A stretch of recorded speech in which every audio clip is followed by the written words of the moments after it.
if that's not targeting, I don't know what is. Yeah, it's very. That is the textbook classic case of targeting. Well, look, I'm not like Jeff. I didn't go to TCU. I was rooting for Texas, right? I'm from, I live in Texas. I root for the Texas team in a case like yesterday's game.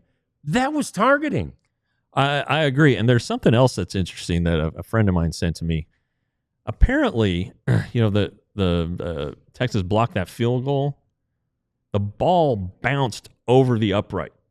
Apparently, the rule is that even a deflected kick, if it bounces and goes over the upright and is a successful field goal, it's supposed to count. So the referees did not. They missed that one too. They missed that one too. Wow. So, no.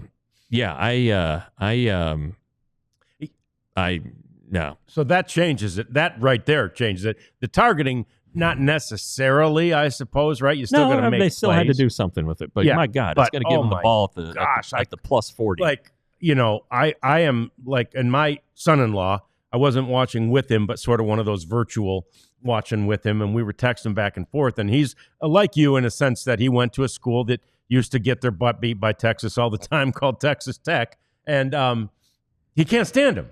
He's sitting there rooting against him like you do, like everybody does. That's what rivalries are cool about.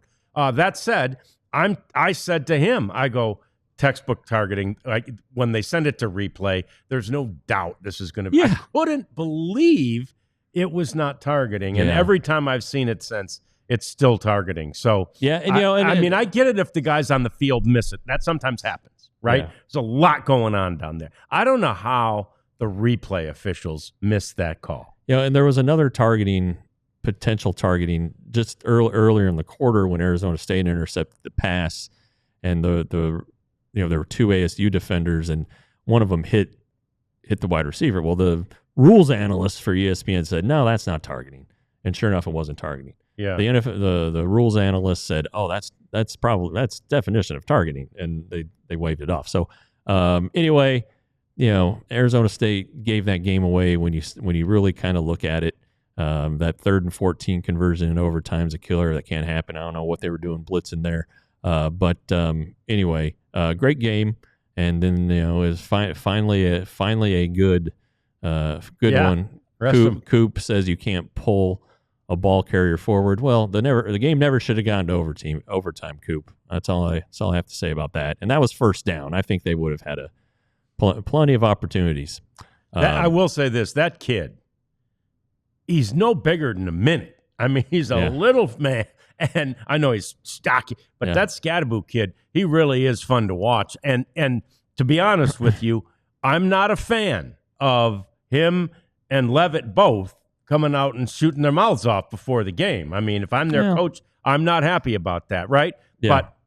But then I'm sitting there looking at it going, well, I guess it ain't bragging if you can do it, right? And they were doing it. Yeah. Levitt kid played a great game. Scadaboo played a great game, and Texas won. And I was happy. I really was. I'm happy that the Longhorns are coming over here to Arlington to play in Jerry World and have an opportunity to go to the national championship game if they get a victory there over Ohio State, which will not be easy. But we have diverted. I mean, that is not where we were going to go. But, oh, man, that had me fired up and hot under the sports collar yesterday, Jeff. Yeah, it ruined my day.